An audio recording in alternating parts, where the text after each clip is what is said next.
Você é aquele trabalhador que se incomoda com descontos do sindicato no seu holerite? Você já parou para fazer as contas e ver o quanto que você ganha com o trabalho sindical? Se você quer saber como funciona isso, fique com a gente. Olá, seja bem-vindo a mais um episódio do Vozes da Saúde, programa produzido pelo SinSaúde Campinas e Região e pela Federação Paulista da Saúde, para você que é trabalhador da saúde ou para você que se interessa por assuntos da área. Neste episódio de hoje, nós vamos falar em campanha salarial. Vamos mostrar como são feitas as negociações e como funciona a sua contribuição para o sindicato. Para falar sobre este assunto, nós convidamos o Dr. Raimundo Simão de Mello, que é ex-procurador do trabalho da 15ª Região. E também convidamos o diretor jurídico do SinSaúde, o Paulo Gonçalves. Seja bem-vindo, Dr. Raimundo. Boa tarde, Silene. Eu agradeço pela oportunidade. Boa tarde ao pessoal, especialmente ao pessoal do SinSaúde. Boa tarde, Paulo. Seja bem-vindo. Boa tarde, Silene. É uma honra estar aqui, especialmente falar aí com os trabalhadores da saúde. E nós estamos numa fase, numa época do SinSaúde, que é da campanha salarial, que eu creio que seja a época, a campanha mais importante que o sindicato faz. É isso mesmo, Paulo? Isso, Silene. A campanha salarial é o momento mais importante da vida do trabalhador. É onde se discute reajuste salarial, evolui em conquistas, em benefícios, né? Até porque no Brasil é livre negociação. É verdade. O senhor concorda, doutor Raimundo? Com certeza, é o momento mais importante das categorias que precisam estar bem organizadas para reivindicarem melhores condições de trabalho e pressionarem os patrões, porque os patrões não dão nada de graça. Eles só dão se souberem que os trabalhadores estão organizados juntamente com os seus sindicatos. O senhor falou a palavra-chave numa campanha salarial, que é organização. Mas tem muitos trabalhadores que pensam que a negociação salarial é um problema do sindicato, dos diretores que já foram eleitos para isso. E pensam que eles não têm responsabilidade. Então, eles têm responsabilidade, doutor Raimundo? Com certeza. O sindicato não é a diretoria e o prédio. O sindicato é principalmente a categoria, em termos de reivindicação. Porque, repito, patrão não dá nada de graça. Ele só concede direitos, benefícios, se os trabalhadores pressionarem e eles sentir que eles estão realmente organizados juntamente com o sindicato. Então é isso. Trabalhadores da saúde, fiquem de olho, estejam juntos com o seu sindicato. E aí, Paulo, o pessoal está participando? Como que já foram as primeiras reuniões e assembleias da campanha? Silene, o doutor Raimundo falou tudo. O sindicato é o caminho da negociação. Ele tem uma estrutura muito forte para o êxito dessa negociação. Porém, essa participação efetiva dos trabalhadores é de suma importância. Eu sinto a falta dos trabalhadores. No passado, os trabalhadores participavam de forma efetiva. Tanto é que essa categoria da saúde, capitaneada pelo presidente Edson no passado, conquistou situações de extrema importância para o Brasil. Exemplo, ontem eu estava no Sindicato Patronal em São Paulo e a gente falava da jornada de trabalho. A nossa categoria trabalha 180 horas e no Brasil é 220. Então o trabalhador tem que entender essas situações importantes e participar efetivamente das lutas do sindicato, não só das participações em festa, mas efetivamente das lutas. Você se referiu a uma das conquistas que os trabalhadores da saúde têm, que é a jornada de trabalho. Agora, conquistou no passado, não significa que ela não possa ser modificada, não é isso? Perfeito, Sirlene. Todas as conquistas, elas podem evoluir e muito, em especial na saúde. Os trabalhadores da saúde hoje, que têm em média aí um salário entre R$3.000, R$2.500, R$3.000, necessita evoluir muito, porque esses trabalhadores, principalmente as trabalhadoras mulheres, elas trabalham com bem maior que a vida. E aí a sociedade em geral entende que o trabalhador da saúde ganha bem, mas não é verdade. Ele ganha e tem condições boas porque ele trabalha em 2, 3 empregos. Aí ele tem uma condição melhor, mas isso não significa que ele está ganhando bem nas instituições na qual ele trabalha. E quais são os principais desafios numa negociação salarial? Olha, isso é muito importante dizer. Aumento salarial, reajuste salarial, não decorre de lei. Anualmente, o sindicato reivindica aos patrões, na data base. Se não houver uma negociação com êxito, os trabalhadores não terão um reajuste. Então, esqueçam aquela informação errada de que o reajuste salarial já está assegurado. Não ele só virá se o sindicato conseguir, com a força e apoio de vocês, trabalhadores, assinar um instrumento coletivo de trabalho, que tem validade normalmente de 1 ano. Por isso que a cada ano, na data base, tem que buscar a renovação desse instrumento com novas reivindicações, novos direitos. Se não conseguir, você pode perder um elenco de direitos, porque a convenção ou o acordo coletivo de trabalho tem um prazo final. Por isso que é importante fortalecer as negociações, né, Paulo? Sim, Sirlene, a participação é fundamental. Os trabalhadores, eles têm uma consciência um pouco errônea disso. É necessário que esses trabalhadores mudem essa compreensão, não só na saúde, em todas as categorias.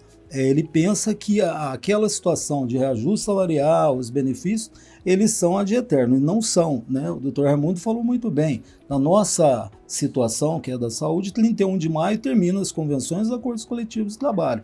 A partir de 1º de junho ele não tem nada disso, né? Então tem que ter a luta para que a gente consiga a manutenção e evolução dessas conquistas. Tá. Muita gente tem dúvidas em relação aos instrumentos coletivos. Muita gente chama a campanha salarial de dissídio, ou não entende muito bem o que é um acordo coletivo de trabalho e uma convenção coletiva de trabalho. Qual que é a diferença entre as duas? Isso é muito importante. A negociação coletiva é um processo, né? Puxado pelo sindicato, que faz várias reuniões com as empresas, com o setor patronal. No final, pode ser assinado uma convenção coletiva, que é um instrumento muito mais amplo, assinado com o sindicato patronal. Então, essa convenção coletiva vai se aplicar a todas as empresas daquele segmento. Agora, existe outro instrumento, que é o acordo coletivo. Este é um instrumento menor, digamos assim, para se entender, porque ele vai se aplicar somente aos trabalhadores de uma determinada empresa. E o sindicato tem buscado, os sindicatos, de um modo geral, tem buscado muito, além de uma convenção coletiva, um acordo coletivo, para tratar de questões específicas dos trabalhadores da categoria. Então, trabalhadores de cada hospital, de cada empresa, fiquem atentos ao chamado do sindicato, que às vezes ele chama especificamente os trabalhadores de determinado hospital, de determinada clínica, para discutir e reivindicar condições específicas para aquele grupo de trabalhadores. O acordo coletivo de trabalho é mais vantajoso que a convenção, Paulo? Muito mais, Sirlene, porque discute as particularidades dos trabalhadores daquele hospital e a empresa discute também as particularidades dela. Hoje nós temos aí, elucidando a fala do Dr. Raimundo, várias convenções, né? São elas Sindosp Jundiaí, Sindosp São Paulo, também Sindosfil São Paulo, Sindosfil Ribeirão Preto, Simbifir São Paulo, Simbifir Araraquara, Sinog, Sinange, Sindiclínicas e outros, viu? Os principais são esses. Sincomed, que representa as Unimedes, né? Então, essas são as convenções coletivas de trabalho. E uma diferença fundamental aí também é a questão de que o dissídio é uma ação judicial. Ah, verdade, né? Falar sobre o que é dissídio. Ele não tem nada a ver com campanha salarial ou tem? Não, tem a ver com campanha salarial, bem interessante. Bem lembrado. Veja o seguinte, quando o sindicato não consegue assinar um acordo coletivo com a empresa ou uma convenção coletiva com o setor patronal, pode ir a dissídio coletivo. O dissídio coletivo é uma ação judicial ajuizada perante o tribunal. Aí o tribunal vai analisar aquelas reivindicações dos trabalhadores. Mas é o que a gente sempre diz, é melhor negociar, buscar um acordo direto com a empresa ou com o setor patronal, porque o tribunal ele é mais limitado ao apreciar as reivindicações dos trabalhadores. Por isso, o mais importante é estar organizado, pressionar os patrões para assinar o acordo ou a convenção, que inclusive o resultado é rápido, é imediato. Um dissídio coletivo, ele pode demorar 1 ano, 2 anos, 3 anos para sair o resultado. Por isso a organização dos trabalhadores é importante, né, Paulo? Exatamente. Para que não seja necessário instaurar o dissídio, né? Perfeito, Sirlene. A participação efetiva dos trabalhadores, ela traz situação muito rápida, imediata, como o Dr. Raimundo falou, brilhante colocação por parte dele na explicação da diferença entre acordo, convenção e dissídio coletivo.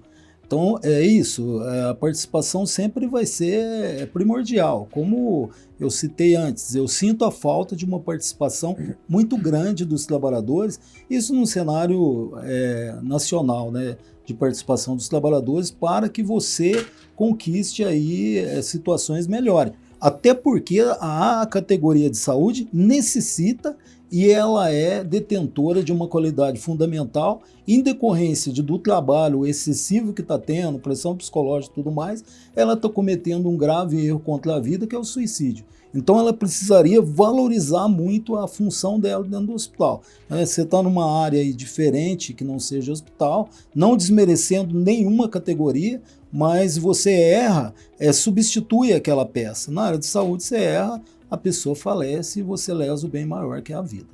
E questões como essas fazem parte dos ACTs, que são os acordos coletivos, e também das convenções?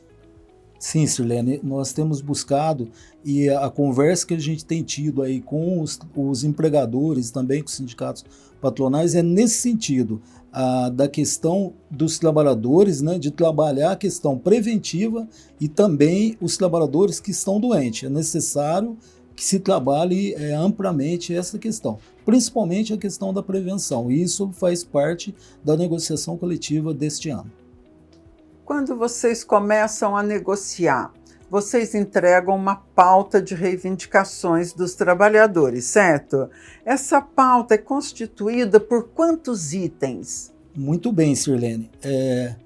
Nosso amigo, o presidente da Federação do Estado de São Paulo, nos trouxe uma missão muito importante esse ano. Nós tínhamos aí 117 cláusulas na nossa pauta de reivindicação. A pedido do Edson, nós colocamos 37 cláusulas.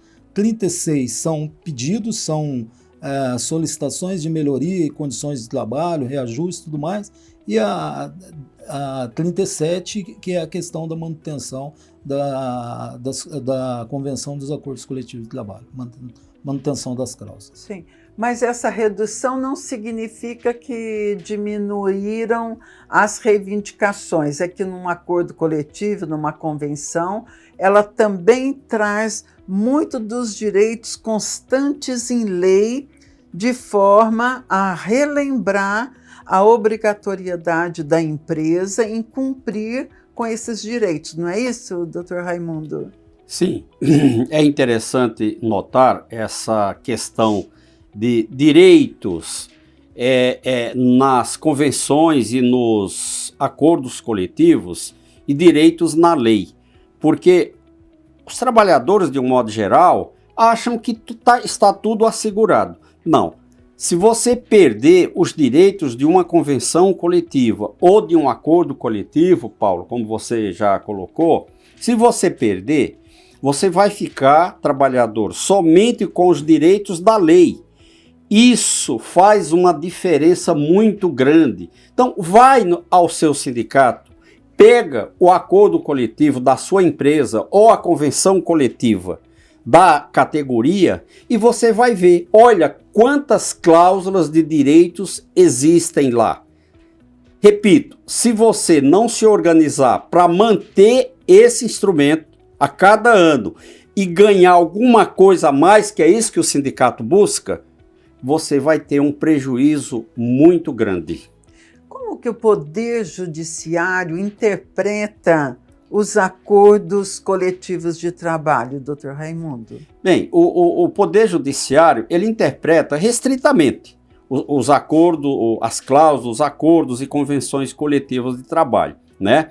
Dentro daquilo que foi estabelecido pelos sindicatos dos trabalhadores e o setor patronal. Agora, é importante, e o sindicato sempre busca colocar isso de uma forma muito clara, para que você, nesse exame restrito, com o olhar mais estreito do Poder Judiciário, você não tenha prejuízo, porque às vezes você tem um direito que você suou para conquistar no instrumento coletivo, aí quando você chega no judiciário, o judiciário pode dar uma interpretação restritiva, não aquilo que realmente as partes tinham no momento que construíram aquele direito. Uhum.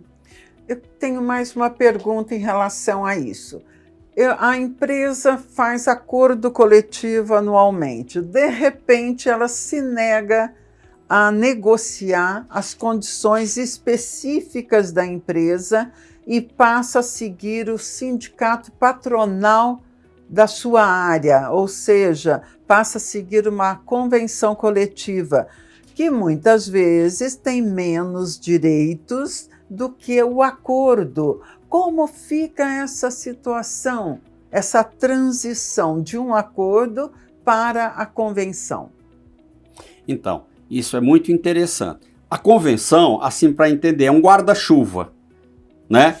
Que vai se aplicar a todos os trabalhadores daquele segmento, tá?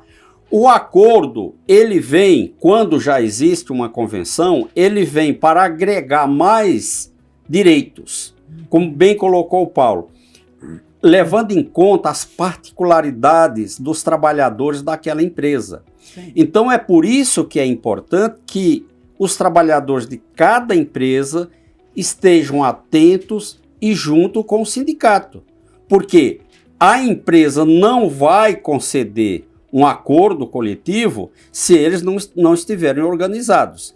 E se eles perderem esse acordo coletivo, eles vão ter um prejuízo considerável. Às vezes, Paulo, há acordos coletivos que tratam de forma particularizada um item que é muito importante para a categoria da saúde, jornada de trabalho. Eu já vi situação que chegou até a greve, porque terminou o acordo coletivo no dia seguinte a empresa mudou a jornada de trabalho, né? Então, muito atento a essas questões.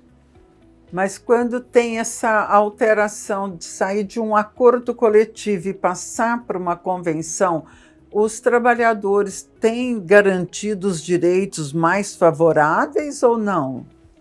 Sim, Sirlene. Há uma questão do Sindicato de Campinas que ele sempre prioriza, nas convenções tem a questão da cláusula das condições mais favoráveis. Então, isso dá uma segurança para o trabalhador. Eu quero dar um outro ponto aí, Sirlene, que eu não posso passar desapercebido, que o doutor Raimundo falou uma colocação muito importante da questão de lei, né? E veja bem você, trabalhador, no Sindicato da Saúde de Campinas, o adicional noturno, por exemplo, é 20% das 22 às 5 da manhã. Isso está lá na CLT. Os nossos acordos, nossas convenções, o mínimo que se tem é 40%, né? Temos acordo de 60%. Isso vai além, tem outras situações, como eu elucidei no início, a questão da jornada de trabalho. No Brasil, todos os trabalhadores trabalham 220 horas. Algumas outras situações, como polícia e tal, mas a questão da convenção e do acordo coletivo do SinSaúde são 180 horas. Então, são 40 horas a menos. E o administrativo são 20 horas a menos, são 200 horas. Isso é uma conquista fundamental, que a base de cálculo é diferente. Existem várias situações aí que trazem um pagamento diferente, né? Porque usa-se a base de cálculo errado, né? Mas com relação a isso, as condições mais favoráveis, elas são cláusula da Convenção Coletiva de Trabalho e dos acordos coletivos também. Paulo, você até gravou um vídeo onde você demonstra para os trabalhadores o quanto que eles ganham, bem em linhas gerais, com esse trabalho feito pelo sindicato de negociar os direitos deles, não é isso? Vamos ver esse vídeo? Tomando por base um salário de R$ 2.500. Vamos lá? R$ 2.500. Digamos que o reajuste seja aí de 5%.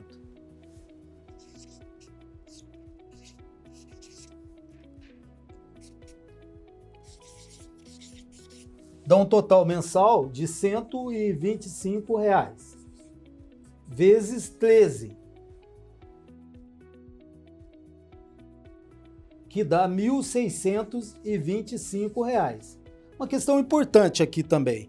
Eu estou tomando por base R$ 2.500 e entendendo que é possível um 5%. A reivindicação dessa nossa database é 100% do NPC mais 8% de aumento real. Mas eu estou tomando com base aqui os 5%, que dá um total de 125 mensal e 1.625 nos 13 meses. Uma outra situação importante é a questão da cesta básica. Então vamos tomar por base também R$ 260 por mês. Uma cesta de 260 vezes 12, igual a 3.120. Também a jornada especial de trabalho nossa, que foi conquistado aí igual a cesta básica, com muita luta. Muitos trabalhadores do passado pagaram as duas penas para essa conquista. Junto com o sindicato, fizeram movimentos, fizeram greve e conquistou cesta básica, jornada de trabalho. A cesta básica quando foi conquistada, era uma só por ano. Pegando aí a questão da jornada especial de trabalho, que no Brasil a jornada é de 220. A conquista do SinSaúde, junto com os trabalhadores, na época foi de 180. Então dá uma diferença aí, por hora, de R$ 3. Por hora de R$ 3, vezes 180. Igual a R$ 540, vezes 13. Dá um total de 7.020. 7.020, né? Também tem uma questão aqui importante para colocar, que é a questão do adicional noturno. A legislação brasileira, a CLT, fala que o adicional noturno é 20% das 22 às 5 horas da manhã, né? Nos nossos acordos e convenções, o mínimo que se tem lá é 40%. Então vamos colocar um cálculo aproximado aí de R$ 400 por mês. R$ 400 vezes 13.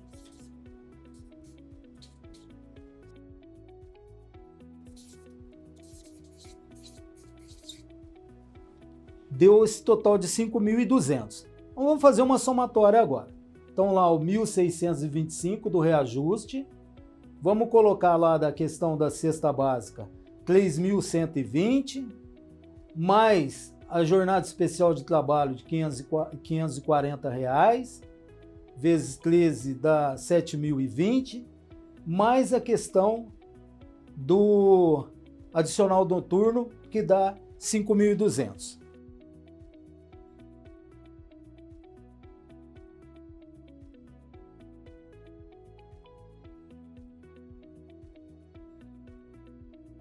Dá um total de 16.965.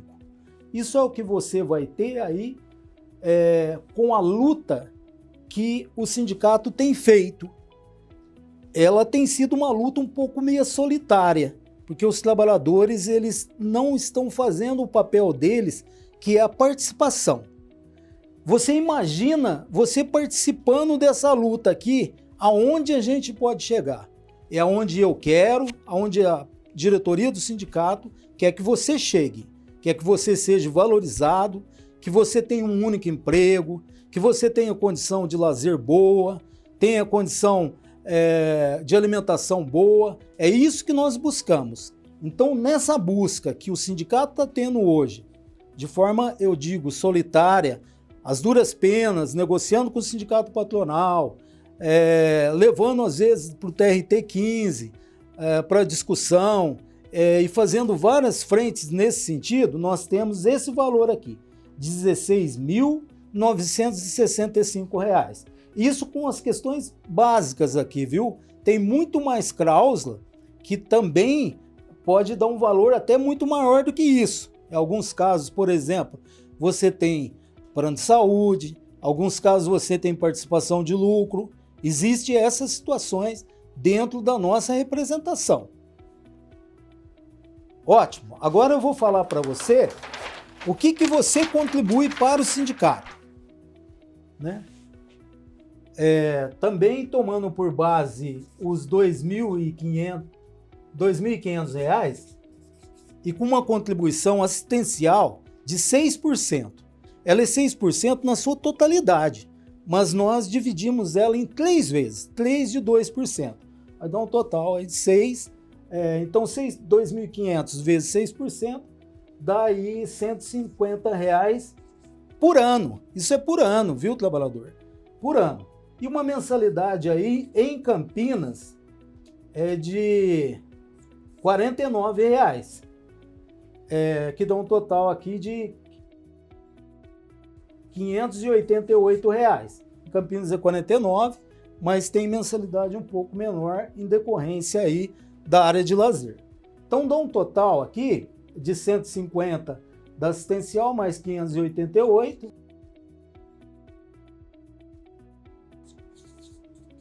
Dá um total de 738. Olha aqui a importância da sua participação. Você vai contribuir com o sindicato nos 12 meses, com 738, e você vai ter uma situação, aqui eu diria, básica, viu? De R$16.965, tá? Essas são as questões. Eu coloquei aqui poucos itens, mas tem vários outros itens. A convenção tem várias cláusulas lá que beneficia você, trabalhador, como a questão aí de estabilidade e hora extra, várias outras situações. Para você conhecer ela, vem no sindicato, participa. A gente está à disposição para tomar um café, conversar com você e falar para você e demonstrar para você essa importância. Meu muito obrigado. Que o Criador abençoe e proteja todos vocês.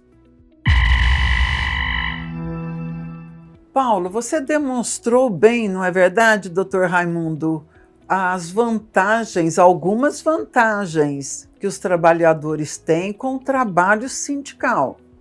Sem ter essa atuação do sindicato em favor do trabalhador, ele teria tido esses ganhos que você demonstrou?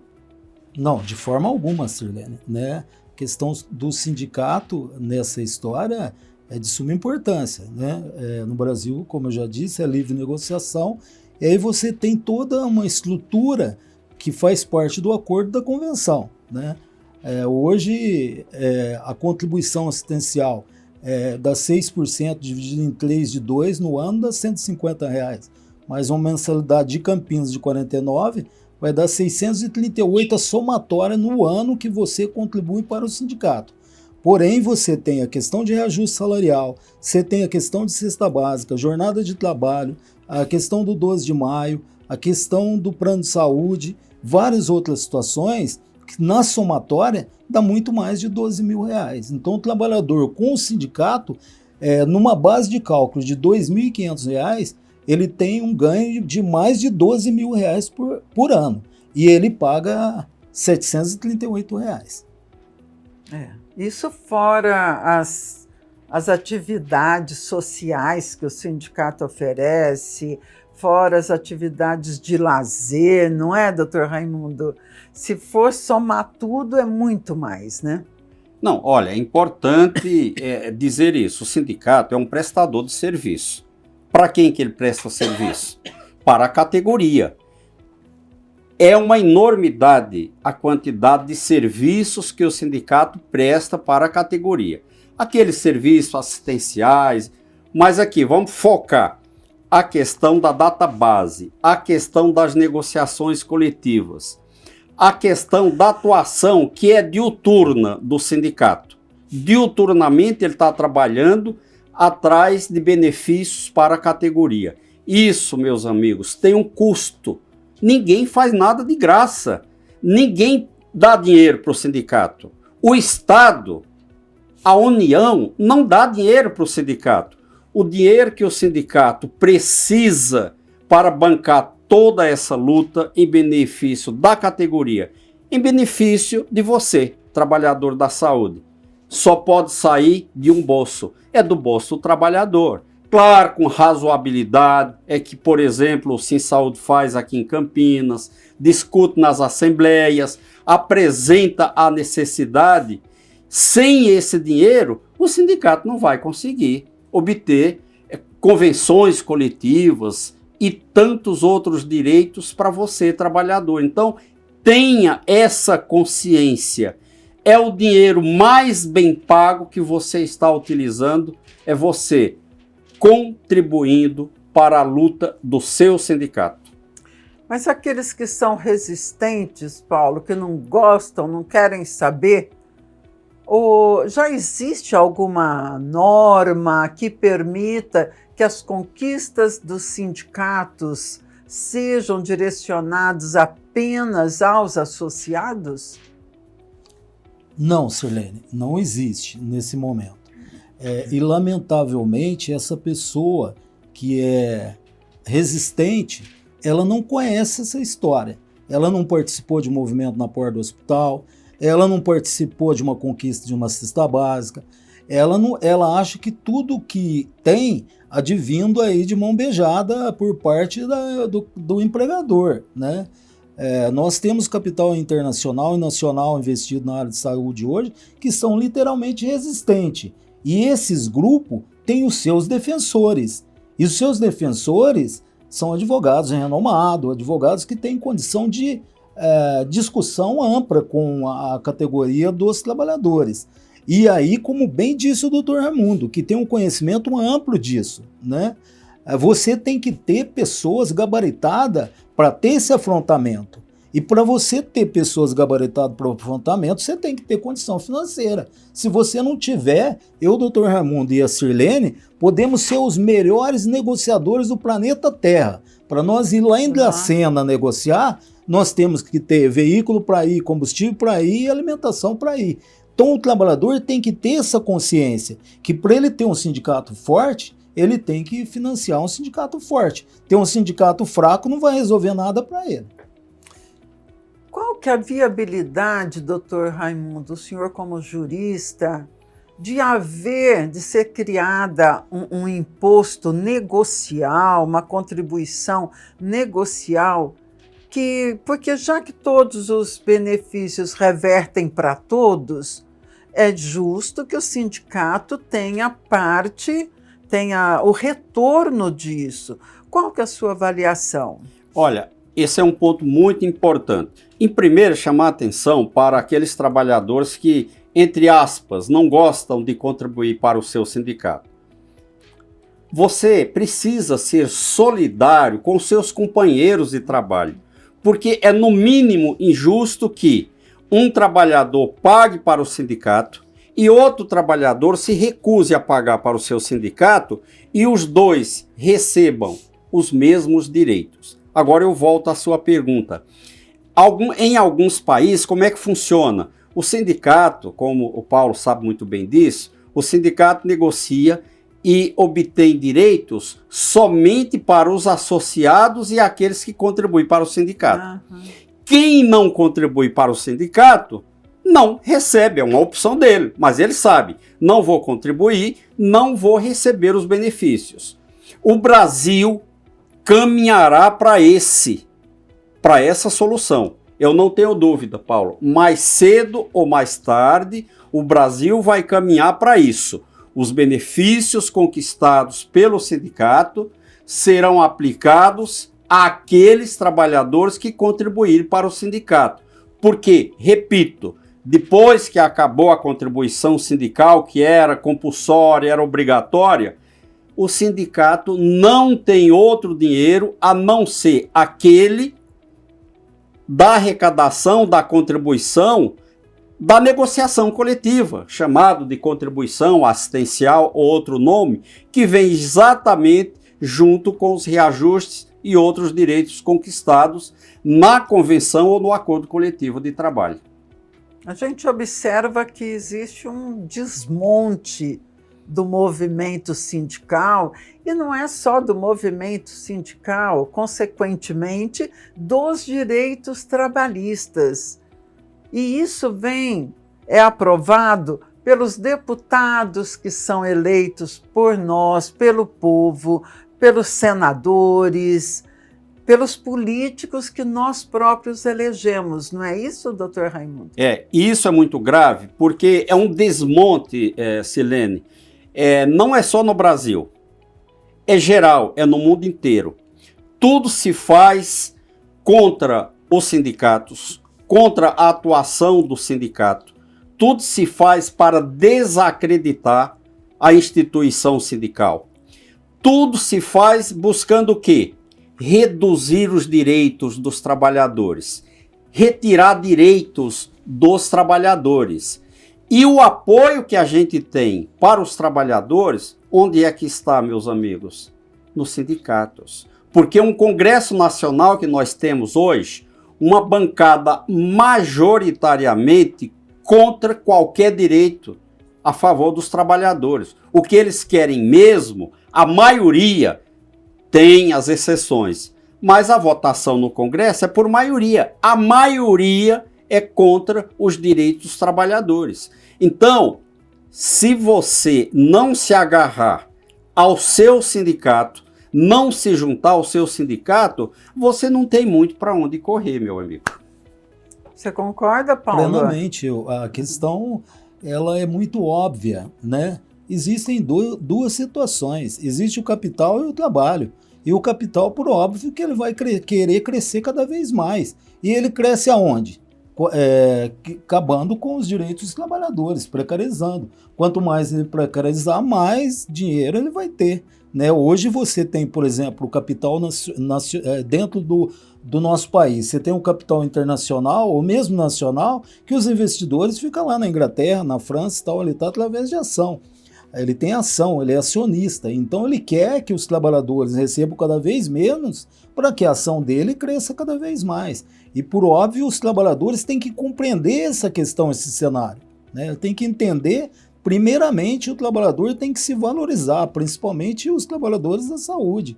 Né? Ele tem uma qualidade muito grande e ele sabe o que ele faz. Eu não vou aqui falar o que o trabalhador técnico, auxiliar de enfermagem, as demais funções dentro do hospital, o apoio e tal, faz e a situação que ele encontra dentro do hospital. né? Mas cada um sabe. Então cada trabalhador tem que se valorizar e entender que o capital vai querer sucatear. E os trabalhadores têm que se organizar e participar junto à questão da entidade sindical. Mas justiça seja feita. Nós sabemos que o SimSaúde é um dos sindicatos mais organizados e com maior participação dos trabalhadores no Brasil. Não é verdade isso, Paulo? Olha, Sirlene, eu fico até emocionado aqui, né, porque eu tenho que, de público aqui, agradecer os trabalhadores, através aí da minha pessoa, em nome das pessoas, dos diretores que foram eleitos, até em nome do presidente Edson, que foi eleito, porque nós fomos eleitos com 12 mil votos, e 12 mil votos votados ali. Então existe uma credibilidade muito grande por parte desses trabalhadores, porque o Sindicato da Saúde, não desmerecendo sindicato nenhum a nível nacional e internacional, a gente já participou de reuniões e situações em vários lugares aqui do Brasil e fora, e a gente vê que o Sindicato da Saúde é um sindicato extremamente aguerrido, ele não tem nenhum tipo de preocupação, de medo de afrontar e de ter qualquer luta em nome de qualquer trabalhador. Exemplo, recentemente, uma trabalhadora nossa foi demitida antes de assumir, aí no dia 16 de junho, vai assumir a cadeira como dirigente sindical, foi demitida dentro do hospital de Campinas, nós fomos lá e ela está reintegrada ao posto de trabalho lá para defender você, trabalhador que está aí ouvindo e vendo. Essa é uma atuação que realmente mostra o quanto que o trabalhador é importante para o sindicato e é defendido pelo sindicato. Não é verdade? Por isso, Silene, que a gente está aqui insistindo. Trabalhador, se organize, se junte ao seu sindicato. O SimSaúde, e eu digo para vocês, porque eu conheço muitos sindicatos por esse Brasil. O SimSaúde é, sem dúvida, um dos sindicatos mais bem organizados e aguerridos. Mas eu repito, como bem colocou o Paulo, não é de graça, é porque tem uma categoria por trás que dá respaldo. E os patrões sabem muito bem disso. Então, mais uma vez, continue trabalhador da saúde, organizado, junto com seu sindicato. Não dê ouvido para aquele discurso que é diário, todo dia, contra o sindicato, fazendo com que o trabalhador se coloque contra o seu maior amigo, que é o sindicato. O sindicato não é seu inimigo. O sindicato é o maior amigo do trabalhador. Em última análise, é o único que defende realmente os direitos dos trabalhadores. Ficou aí a mensagem do Paulo, a mensagem do Dr. Raimundo, para você que é trabalhador da saúde e está muito bem representado pelo SimSaúde Campinas e região. Nós queremos agradecer muito a presença sua, Paulo, a sua presença, Dr. Raimundo, e por toda a contribuição que vocês nos deram. E agradecer também a você que ficou com a gente até este momento. Não se esqueça de se inscrever no nosso canal no YouTube, ativar o sininho e compartilhar este programa com seus amigos, colegas de trabalho e familiares. Este programa, Vozes da Saúde, teve a direção audiovisual do Bruno Nunes e a produção do Davi Meirelles e Rafael Camargo. Até a próxima, sucesso!